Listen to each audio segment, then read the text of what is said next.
Welcome to Copilots, the podcast where we watch not just the first episode of a show, but also the second. Some shows don't have the best pilot episode, and giving it the second chance might just change your mind. Here, we take that chance for you and let you know our opinion on if a show deserves more than one shot. I'm Justice. Alongside me is my co-pilot Josh. Now, let's get ready for takeoff. Your in-flight entertainment this time will be Cyberchase.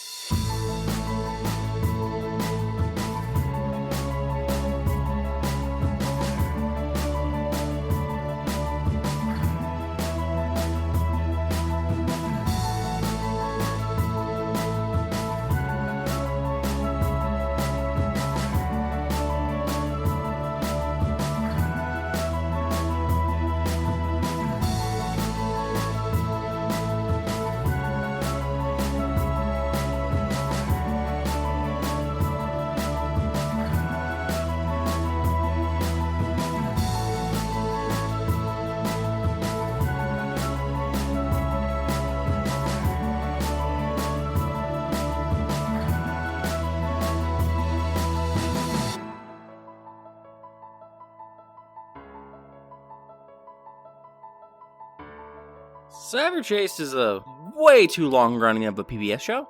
Cyberchase is actually the subtitle of a 2007 Scooby-Doo movie where the gang goes inside of a computer to chase down a monster that, I don't remember the entire plot, but yeah, that's what we're reviewing, right? And in it, they meet computer versions of themselves, which can be distinguished mainly by the fact that Scooby and Shaggy have, Scooby's a slightly different color, and Shaggy's wearing a red shirt, which only happens in the Scooby and Shaggy individual movies, which implies one of these two is not real. Well, also, it's important to know that the individual Scooby and Shaggy cartoon and the spin-off movies and stuff all exist on the timeline where monsters are real. Monsters and magic are real, yes. Which implies that in the actual Scooby-Doo series, the timeline where monsters are actually real is actually just a computer program in which Scooby and Shaggy are AI programs that exist within that computer program world. Yes. In fact, you could say they exist in a cyber world. Yeah. It also means the first introduction of Scrappy would have been inside of a computer. Yes. He does appear outside of it, but the first time it would have been introduced would have just been someone been like, hey, I heard Scooby has a nephew. Do you think the implication there is that Scooby actually didn't have a nephew and that they instead were able to reverse code out something from inside the computers, outside of the computers, kind of like the Cyberchase monster itself? Yes. Do you think Scrappy is the Cyberchase monster? Yes. Does this make the live action movie make more sense? Yeah, he's always been a villain. Okay. Everyone knows that. But Cyberchase, the PBS show, is a 2002 original PBS program. Yeah, and I think it's had 17 seasons or some shit like that. It's something. It lasted a long time. It was ridiculous. I saw a post talking about it in the year 2017 about seasons still airing.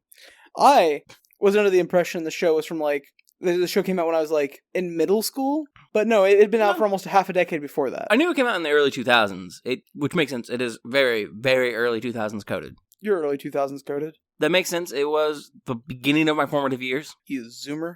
Yep. So, episode 1 is entitled Lost My Marbles. Yes, and so a fun fact that I learned while trying to find a show to watch for the PBS thing that we're doing. Yeah. Because there were several shows that could have been this episode slot. Yeah, it could have been Zaboomafoo and the Kraft Brothers. Or it could have been Long Ago and Far Away. Or it could have been the Wild Kratts. Or Once Upon a Classic. Or that other show with the Kratt Brothers. Someone just really wanted to do animal stuff. I love the Kratt Brothers. Fair. But the ones I wanted to look up, I could not find good versions of, or the first 2 episodes of, because, media doesn't get saved like it should. But as I was searching, I found stuff about Cyberchase. Apparently, there's a prequel webcomic thing for it. Yeah, there's a prequel web series. Which explains why Hacker has a vendetta against Motherboard and where Digit comes from, apparently. Well, Digit tells us where he came from in episode 1. It explains it more, though. And we know why Hacker has a vendetta. It's because they left him stranded without... Hold on. Where's the exact... They let his power grid drained and him exiled eons ago. Yeah, they exiled him to the northern frontier or whatever, and Hacker made Digit, and then Digit was sent on a henchman plot. So it's important, and was turned by Motherboard. It's important that the audience know Digit is a robotic parrot or bird voiced by Gilbert Gottfried. And yes, that's important to know. You have to be able to hear the voice. It's also important to recognize that this isn't the first time Godfrey has voiced a bird. No, it is not. He does that with enough regularity that it'd be weird that Yeah. I mean, Iago's a better bird he voices, but Aladdin might just be a better, we're comparing a movie to a TV show, so that's not fair. I mean, he also voices Iago, I believe, in the Aladdin TV series. I doubt it. They weren't able to get any voice acting talent back for their animated cartoons. I think Gilbert Gottfried was still Iago. I think it was the only selling point for the show. Wild. Because Gilbert Gottfried just does do cartoons. As shown by this, where he played a bird for 17 years. I don't know if he was the bird the entire time, okay? I wouldn't be surprised. The show itself opens with a narration by Matt. I think it's Matt. Yeah. And we learn that, it's a narration, but it's almost like a episode, almost like a recap, telling you about the show, because apparently they were like, this is a kid's show. Nobody's ever going to know it's episode 1. We're just... Yeah. So we get a recap, rundown of the facts of the world. Yep. And we learn that there's a villain called Hacker. Mm-hmm. And he wants to take over the cyber world. Well, specifically, his name is The Hacker. Yes. And he's voiced by the Christopher Lloyd. Yep. And he doesn't want to take over the world, not the actual world. He wants to take over cyber world. Yes. And he wants to take over cyber world from an entity that's currently in control of cyber world, known as Motherboard. Yep. So, and Matt and his friends, the Cybermates, are pulled into the cyber world from the real world to help. Their names are Jackie, Inez, and Matt. Yep. And Motherboard, like you said, has pulled them in from the real world to assist her. Mm-hmm. And so it's up to the 3 of them and a robot bird to save cyberspace from the villain, the Hacker. Yep. And then the show really starts with a spacecraft-looking thing, though technically not space because it's cyberspace, so maybe still space? It's a cyberspace craft. I don't know how... Yeah. Flies into view, and then we hear evil, maniacal laughter from inside, and we see the man laughing, and it's the Hacker. You did skip the OP. Oh yeah, it's actually surprisingly fucking good. I thought the OP was terrible. It does... musically, it's surprisingly good. No, that's what... musically, I thought it was terrible.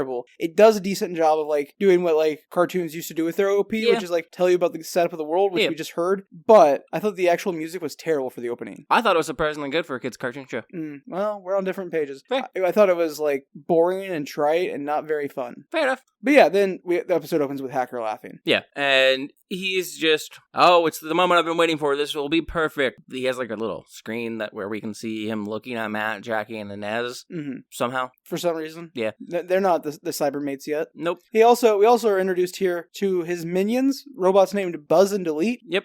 And Hacker says he believes he's found a way to finally take care of those Earth kids, which again, why? How does this make sense? Does he? Yeah, he literally says... I think at first he says that they're the key to his plan. Maybe. Yeah, because he's laughing, talks about how this will be perfect, and then Buzz or Dilly, I don't remember which one's which, is just you're right, boss, this is gonna be great. And Hacker's because they think he's talking about stuff kind of just floating in cyberspace. Mm-hmm. He's I'm not talking about that, I'm talking about them. They'll be the key to my plan or whatever. We then cut to Motherboard, which is a large, Art Deco face inside a computer. Yep. And she is getting some type of update from Dr. Marbles, who is crawled underneath her computer desk. I guess, yeah. Which requires her firewall to be down. Yeah. And she's commenting that the firewall has been down for too long. And he needs to hurry, yeah. When suddenly she has a hacker alert. Yes.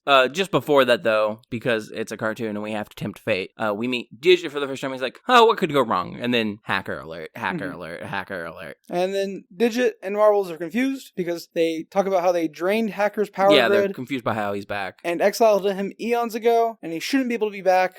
But yeah, so then we go over to Hacker, who's this is time for my plan now. And he pushes a button, and then we cut to the library where the kids are. And on Earth, we meet the kids Inez, Matt, and Jackie for the actual first time. Yes. And they are squabbling over an interactive digital map. Yep. When the map starts acting strange. Yeah. And as it does... They're all trying to plot up their own path to where they're trying to go on the map. And it's doing a generated path there with dots representing where they're supposed to be going. But then all the dots for their destinations pulling together. When they hit, they merge into a cyber black hole, I guess? Well, and as it starts acting strange, before it actually merges into that cyber black hole, cut back to a Motherboard, and Marbles mentions that the hacker has found a way to breach the system. Motherboard asks him to reload her firewall, and as he attempts to reload the firewall, Hacker launches a viral attack. Also, this is the actual moment we learn that the bird's name is Digit. Yeah. Before Marbles has a chance to fully re-upload the firewall, the virus successfully invades her circuits and begins shutting her down. Yeah. However, even though it managed to get the firewall up, yeah, the virus has done some damage and has destroyed her encryptor chip. Yep. Which she requires to survive.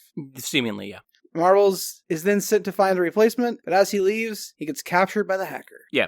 Literally, he flies on a tiny little cyberspace vehicle, and then Hacker has a robot arm that it's called a cybercoup? Yeah, cybercoup. Hacker has a robot arm that goes out from his ship and just grabs him and pulls him back into it. Which is kind of funny because what Hacker is trying to do is a cybercoup. Fair. Which is kind of funny because you mentioned this off mic. Yeah. But the part of her computer that's broken is the encryptor chip, which maybe further leads to the theory that she is an NSA program that's secretly spying on the entire world, which is how she knows to select these three children. Yeah. Is a factual theory. Yeah, no, she's definitely just an NSA program, and I think Hacker would run the internet better than the U.S. government. Anyways, that's the point where the dots on the map converge into a black hole, and Motherboard reaches out to the children through the map that is seemingly on the fritz. Yeah. And they don't know who she is, or what she is, or where she is. Or what the fuck's going on. And they're just like, whoa. And she introduces herself to them as the protector of all cyberspace, to which Inez immediately goes, and I'm Xena Warrior Princess. Yep. Yeah. I didn't know one of these children was Xena. That's entirely wild. I know, right? It's honestly fucking crazy.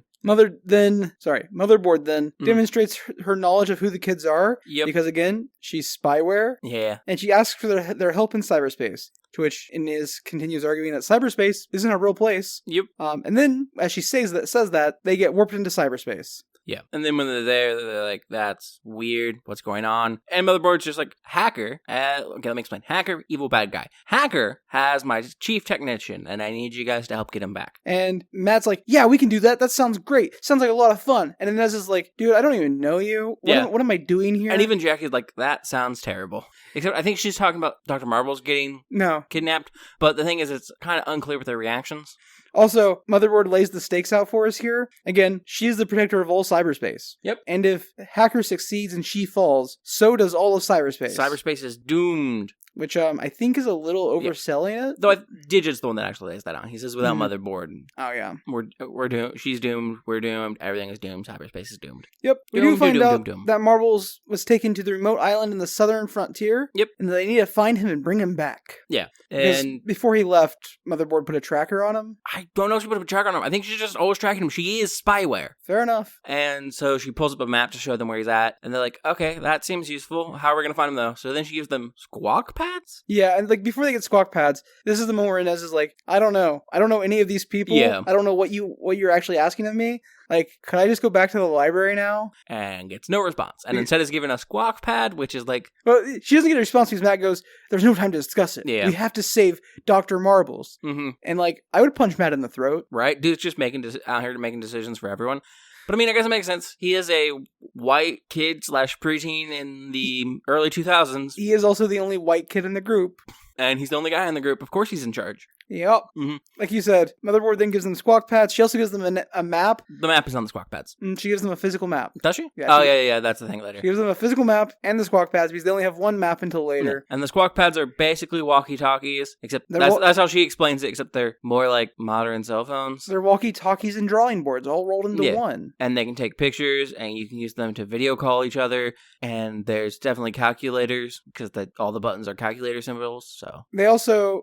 Cyberchase just made smartphones. Yeah. Well, they didn't make smartphones. It's 2002. We didn't have smartphones yet. Never mind. Yeah. Also, they're connected to the internet because they're inside the internet. That's true. Smartphones. Invented by Cyberchase. They didn't use a transportal. Yep. It's a portal that makes you trans. Yep.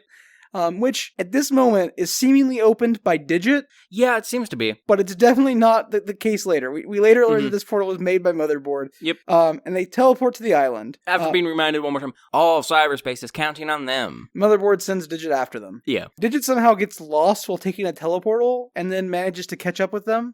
Yeah. Which is strange for the implications of what that means for a transportal. Yeah. He says he took a wrong turn at the Mobius. He says he took the wrong turn at the Mobius strip. He doesn't say strip, he just says Mobius, but yeah, we know what he means. If you take a wrong turn on a Mobius strip, you'll just continue on the Mobius strip because the Mobius strip itself is a singular flat surface, so he would never escape the Mobius strip. The internet is self-contained but infinite, like a Mobius strip. Okay, well... So if he took a wrong turn at the Mobius, he's always been part of the Mobius. They're all in a Mobius. And, I don't know, man. I can only go so far with weird lines. I think you're thinking of Morpheus, and they're not inside Morpheus. He will just later give them the choice if they want to stay inside the computer and be ignorant, or if they want to leave and gain real knowledge. No, I think I'm Morpheus, and instead is like, no, you're trapped here because you believe you have power over my realm, so that kid you have, it's gonna be mine, I'm gonna take it, and eventually they're going to replace me as the Lord of all sleep. Now, see, I think you're thinking of Sandman. He's like a World War II veteran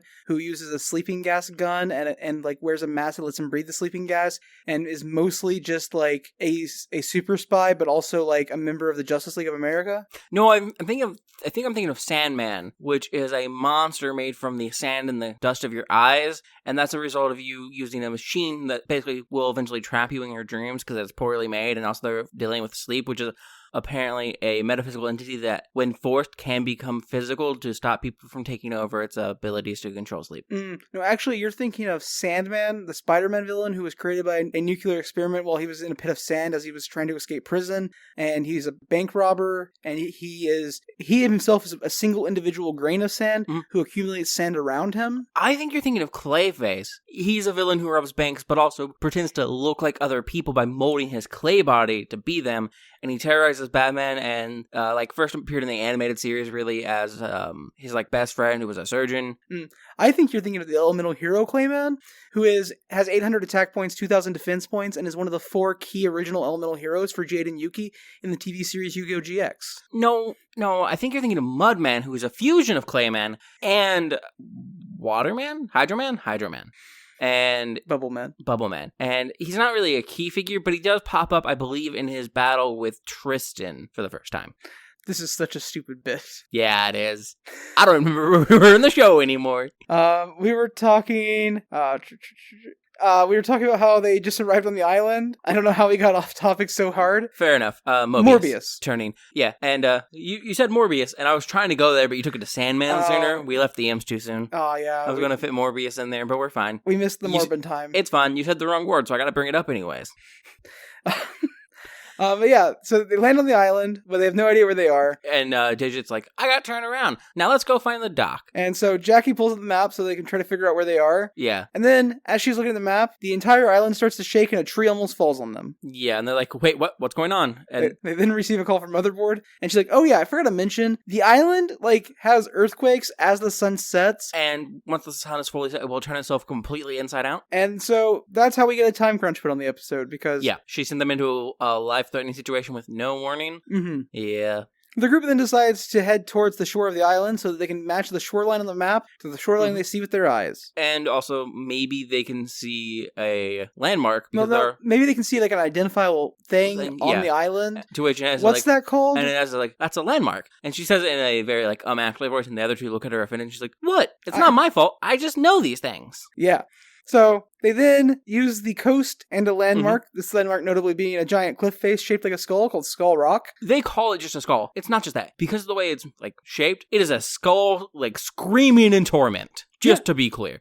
Look, there's apparently a massive page on TV Tropes dedicated to the show for nightmare fuel. So, using the Skull Rock and the shore, they've tracked their way to a small inlet marked on the map so that they can triangulate their exact position. And then they look at the map, and Matt and Jackie start complaining because they're like, we know where we are, but we don't know how far it is to the doctor. It could be days. We're never going to make it. And then they get cut off as Inez shows up a little after them, counting her steps, and she's like, okay, it's exactly 200 paces from Skull Rock to the inlet. So then they use that to measure how much the grid space it is, and then they know a grid is roughly 100 steps, so they can figure out how long it'll take to get to the dock, which I think is 800 steps, they said? Hold on. 1,600, something like that? 1 second, I have the exact math, because they make you do math in this show, because this is a show for children.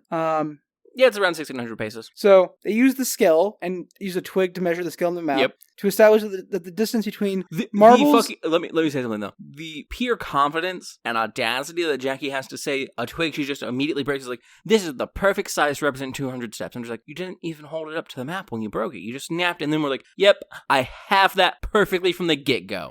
So they didn't use that twig to establish the scale that Dr. Marbles is roughly 8 twigs away from them, and each twig is 200 steps. So how many steps is that? How many paces is that? Yeah. 1,600 paces. Good job. You did maths. Yeah. They then proceed to set off across the island, and we learn that Digit used to work for Hacker. Yeah. And he gets all very dramatic about it. He's like, I understand if you can't trust me. It's just, without Mother B, I wouldn't even be here. And they're all just like, yo, man, it's fine. They're like, look, we never knew you were a traitor to begin with.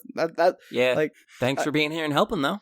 I guess I actually think the reason they shouldn't trust him is not because he used to work for Hacker, but because he is openly a traitor to a previous aligned faction, which means he has the potential to be a traitor again in the future. Look, as far as the real world in this goes, Motherboard is just NSA spyware, which obviously still sucks, still bad. But obviously she's going to have more control over cyber denizens, which are also programming. No, see, what actually happened is Hacker definitely sent Digit to go do something, and when Motherboard got a hold of him, she wiped his programming and reprogrammed him, and he's actually being mind-controlled. So, as they travel, the group uses landmarks on the map to ensure that they're going in the right direction. They do that after they get lost by a pink... Not yet. They haven't got lost yet. They were actually using the landmarks before that. Were they? Yep. They specifically call it out on the map. Oh, yeah, you're right. Above them, though, is Hacker in his cyberspace ship. Yes, and they are releasing a pink fog, which he gets upset about because it wasn't supposed to be pink. It was supposed to be pumice. Puce, sorry. It was supposed to be a stone, Josh. It was not supposed to be a stone. It was supposed to be a stone. He wanted them dead. He was going to stone these children.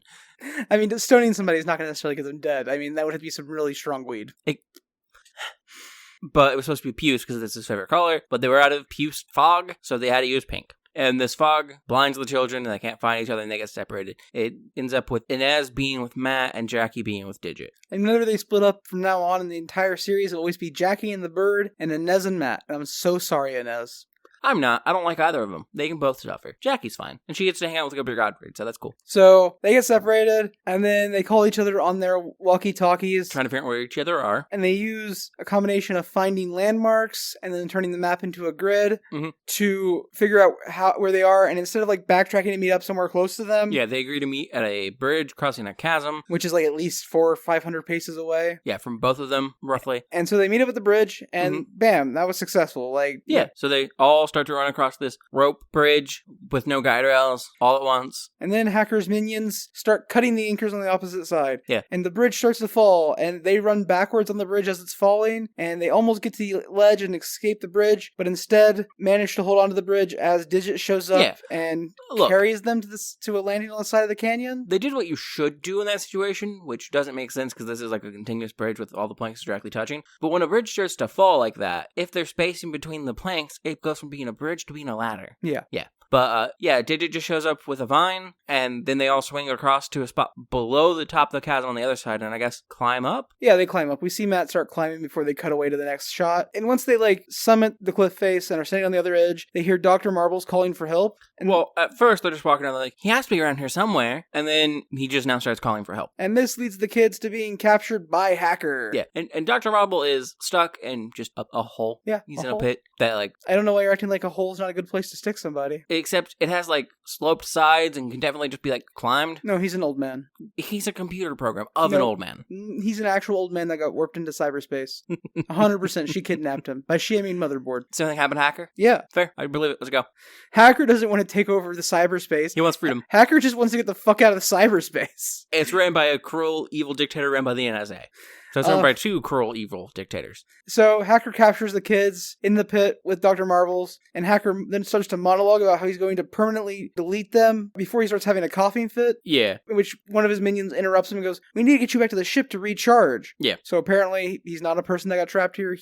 Or hear me out, he is. And the reason why his skin's green is because he had to forcefully adapt himself. And to recharge, it's basically just hey, the cybernetics, basically, you've been plunging yourself, have to be recharged, otherwise they start to kill your human part. Fair enough. An earthquake then starts, and it knocks Hacker into the pit, and it buries him and his minions, but somehow Digit grabs the doctor and all the kids and prevent them from being buried alive. Yeah. So the kids are then freaking out, we have to get back, we have to get a portal and get out of here, and then Motherboard calls on the squawk pan and is like, can't. No, not yet. They escape Hacker, who gets buried, and they start running, and they find the Grim Reaper. Oh, yes. And which is his ship, the Hacker ship. So they're going to use that, and then Digit's like, he has it, not Digit. Dr. Marble's like, it's locked, we can't use it. We won't be able to get out of here. But then they find the doctor's cyber coup. Yeah, and he's like, well, we can't all go. It only has one seat. And the kids and Digit insist that he goes because he's the only one that can fix Motherboard. So then Motherboard calls in and is like, hey guys, because of the earthquakes, I kind of sent you to a death trap because I can't make a portal for you to escape from. Yeah. Or I can't make a portal in a specific place. I can make 3, and you have to try to get to one of them. So she gives them the 3 locations. They pull it up on their maps, and then they do some math to figure out which one's closer. Well, and like the 2 that are closest, one is separated by the ravine that the bridge used to cross, which they can't get across now.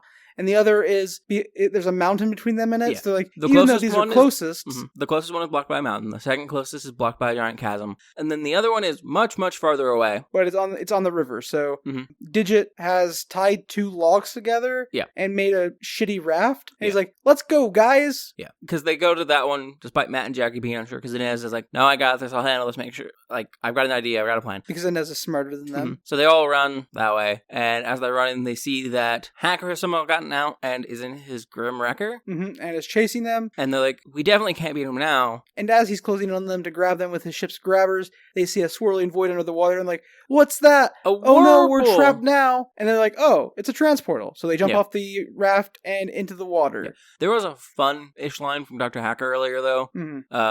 Basically, as he was in the Grim Wrecker getting ready to follow them, which was, I may have lost my marbles, but I'll get those blasted kids. Yes. Because Dr. Marbles. So, as they jump in the portal just in time, Hacker proceeds to yell at his minions, saying that this is all their fault. But before he can finish yelling, the entire island inverts, and it doesn't invert. The entire island is replaced by a giant ice cube. It turns into an iceberg. Yeah, well, it inverts, and then is gone for a moment, and then just an ice cube pops up with them inside of it. And so, the Hacker and his minions are trapped inside the iceberg. Yep. The kids then arrive back into the real world, only to realize that almost no time has passed at all. And so they're like, was that even real, or were we just dreaming? And then Digit pops up on the screen and is like, nope, it's real. And then Motherboard pops up and is like, yeah, I'll call on you when I need help from now on. And then the 3 of them run off excited and agree to help in the future. Yep. And that's when the episode ends, and the credits roll, and the outro music plays. And the outro music, unlike the intro music, is a banger, is vibes, is very good. It's alright. I'm gonna set you on fire. I don't remember the outro music, so. Oh, you can cut that one.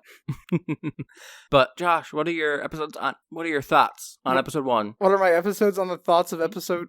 What are my episodes on thought 1? Yes. Well, mostly depressive. Okay. No, well, what are your thoughts on episode 1, though? Oh, my thoughts on episode 1? Yeah, it's fine. It's a fine show. I hate most of the characters, so that's interesting. Yeah. Like, Hacker's alright, and Digit's not as annoying as he could be. Yeah. And Matt sucks. Yeah. And I feel like Motherboard is lying to everybody. I don't like Matt's character model. Sometimes when he turns sideways, it looks like one of his eyes is trying to pop off his head. I don't like Matt as a character. He takes the, like, free will and consent away from the female characters in the show. Mm-hmm. And instead of, like, addressing their concerns, just squashes them because he wants to be Action Man Leader Boy. Yeah. But yeah, otherwise I think it's like an okay show. I feel like it does accomplish what it set out to do in this episode, which is apply basic math ideas to teach children how to use graphs, a grid and coordinate system. Yeah. Yeah. What about you? What are your thoughts on episode 1? It's fine. How about your episodes on thought 1? Just associative. Fair enough. Are you ready to head into episode 2? Casablanca? Hey, bud. Yeah. What was the name of episode 1? I said it. Did you? Yeah. I missed it. Episode 1 is Lost My Marbles. I said that. Maybe. Maybe not. Who knows? You'll know when you're doing the edit and you hear me say episode 1 is entitled Lost My Marbles. Except I won't. And no one else will, because if you did say it, it won't be there later.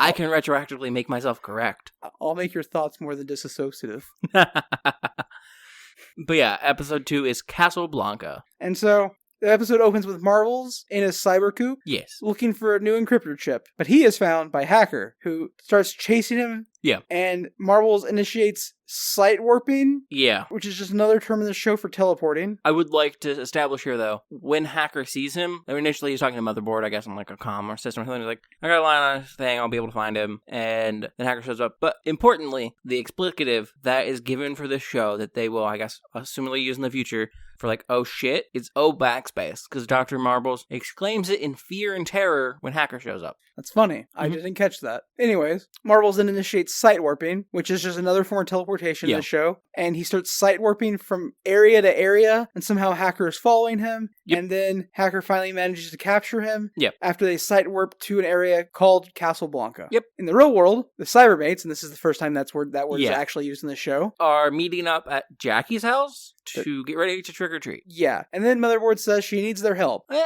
Let's use this moment to establish what we're going to be learning. Oh, yeah, I guess. Because Jackie's talking about how last year she gathered a bunch of information about the candy and where she got in the neighborhood so she could figure out what streets to go to first that would give her the most chocolate. Yeah, so last year she took a bunch of data. Yep. And now she is putting that data onto a map so that she can analyze where the best place to go is. Yes. And then they get pulled into the cyberworld by Motherboard. Yes. And she warps them to Castle Blanca, which is a cyber version of a fictionalized version of Transylvania. So it's not like a cyber world version of Transylvania. It's a cyber world version of like the idea of like Scooby-Doo's version of Transylvania. Yeah. You know, not named after Casablanca, the movie that this episode seems to get its name from. No, you see, you're misinterpreting. The episode gets its name from the fictionalized monster world of Transylvania that exists in Cyberworld called Castle Blanca.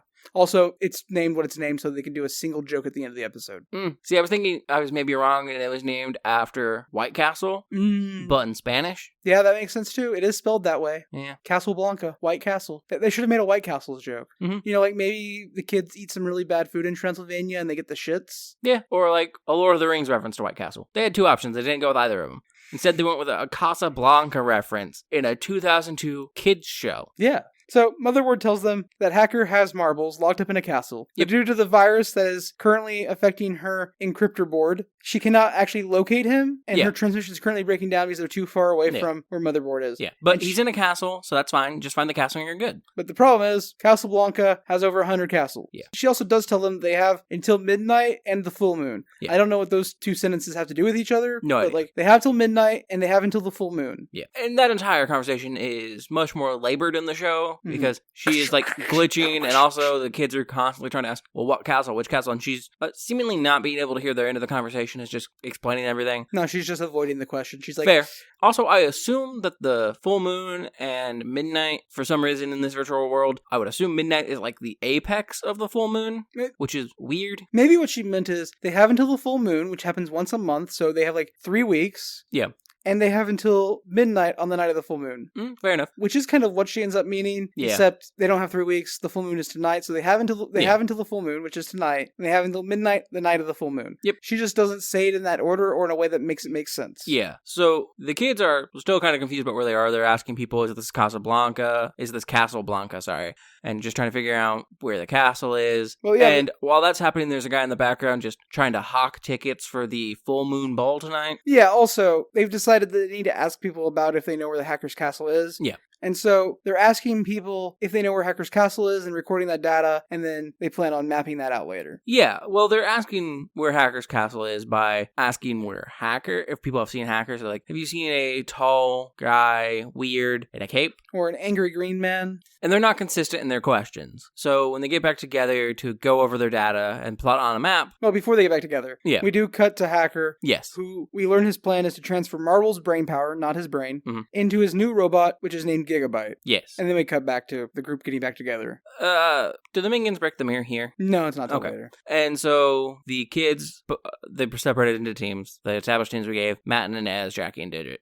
And so they're comparing their maps, and they're like, I don't see a pattern. And they're like, well, what if we put all of our points together? So they put it all on one map. Yep. They find that they have a location in the northeast that seems to have more spotting. So they're going to go there. So they follow their information only to find themselves at Dracula's castle instead. Yeah. And initially they think Dracula is the Hacker because he's silhouetted against the night sky. Yes. But once they find out that he's actually Dracula, he chases them out of his castle while trying to eat them. Yeah, he does the classic, I implore you to stay for dinner. Blah. Yeah. And then we cut back to Hacker's minions as they're setting up mirrors because they need the mirrors to focus the moon's magical powers. Yeah. But Delete gets distracted by a bug and drops the mirror. Butterfly. Okay. He gets distracted by a butterfly. Yeah. And drops the mirror. Yep. And then we cut back to the kids after the minions panic for a moment. So they try to figure out why their survey led to Dracula instead of Hacker. And they're like, oh, well, we weren't asking the same questions. We weren't specific with our data set, basically. They don't say the words data set, but they weren't specific in acquiring the data set. Which in turn led to bad information. Yes. So I'll have to do it again but with set questions. And Digit's like, wait, we have to talk to everyone again? And Digit's like, how are we going to do that? It's night. People are no longer out and about. And then we see the guy in the background hawking tickets for the Harvest Moon Ball. Harvest Moon Ball, sorry. I thought it was Full Moon Ball, whatever.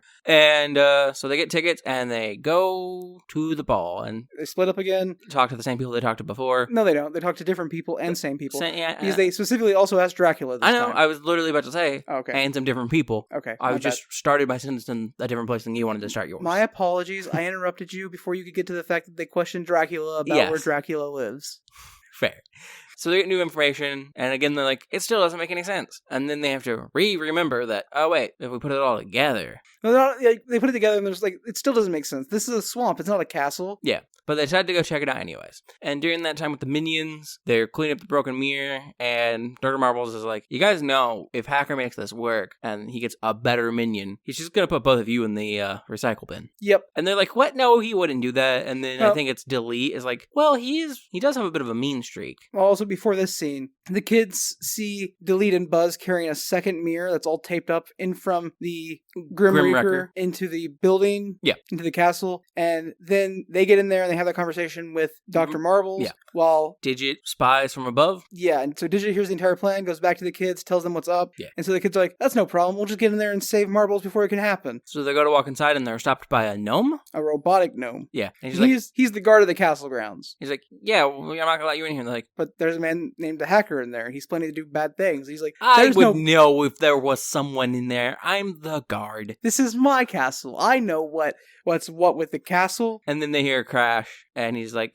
huh. And they're like, yeah, see, so obviously there's something going on in there, so you should trust us and go in there. He's like, it seems logical. Okay. So all five of them run in. Well, four of them run in, and a bird flies. Yeah. And they come to find Buzz and Delete have dropped another mirror. Yep. Marbles then convinces the minions that if Hacker is successful in transferring Marbles' intelligence into Gogite, that he'll dump these minions. Yeah. So like, let's get out of here. Hacker then attempts to activate his device anyways to transfer Marbles' mind, but the mirrors aren't positioned correctly, which leads to a bunch of wonkiness and overloads the circuit. So Delete reaches in, grabs the cable that's connecting the two tables. Yeah, because when it overloads the circuit, it blows the cable apart. And so Delete grabs that cable to like reconnect Marbles to Gigabyte. Yep. And instead he is shocked, and then his brain power is copied into Gigabyte instead of Dr. Marbles. Yep. So then a chase ensues after the kids free Dr. Marble. And it should be mentioned, Gigabyte, like Delete and Buzz are like tiny little puny robots. Yes. Gigabyte's this big. Gigabyte's like half a head shorter than the Hacker, who is so far the tallest character other than Dracula that we've seen. Yeah, but he may be half a head shorter, but he's like twice as wide. Yes. But yeah, like you said, the kids then save Marbles and run off, and then they are cornered by the minions as they're on a staircase outside the castle. Yeah, a spiral staircase around the outside of the castle. Yep, and so they're cut off behind them by Hacker's minions and Hacker in front of them, and then Hacker gets intimidated by the gnome, which causes him to trip and fall off the castle. The gnome was trying to intimidate him for trespassing in his castle to begin with. Yeah, so he falls into a moat around the outside. And then an errant bolt of lightning strikes Gigabyte, which causes him to short circuit and go haywire,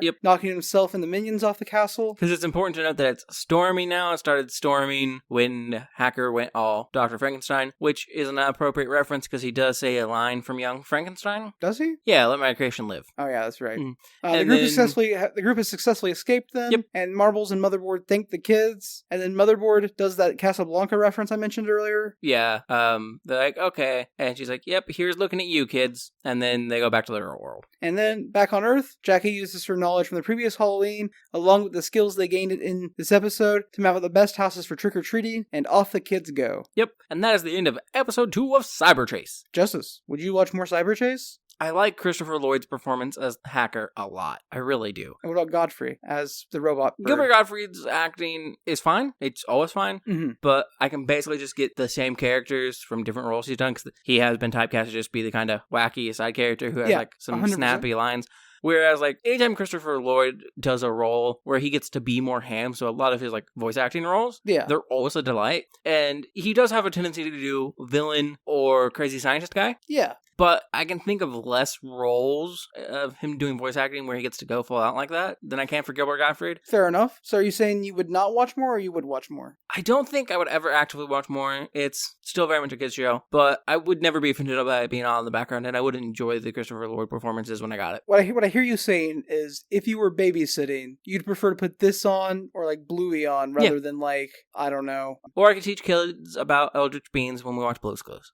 Fair enough. I think I'm in a similar boat. The show is fine. Like, it's inoffensive, which... Yeah, and it does teach you a little bit, so that's good. Yeah, and like, I actually think the lessons in episode 2 are actually way more important than lesson 1 because it's not just about like surveying and like triangulating using data, but it's also about like vetting your sources and like identifying whether or not you have bad information, which is such an essential and important life skill that most of the country doesn't even have. Yeah. So yeah, I think like the show is good. I just don't think it's good for adults necessarily. Yeah, agreed. Even though the Casablanca joke is specifically aimed at adults. Yeah, which I can't actually be too offended about. Animation does that all the fucking time. There's like, here's something for someone who will get it that's not going to be these children. But got to keep other people at least somewhat amused. Well, I think we both have the same opinion on the show. Do you have anything else you wanted to say about it? Hacker's chin is weird.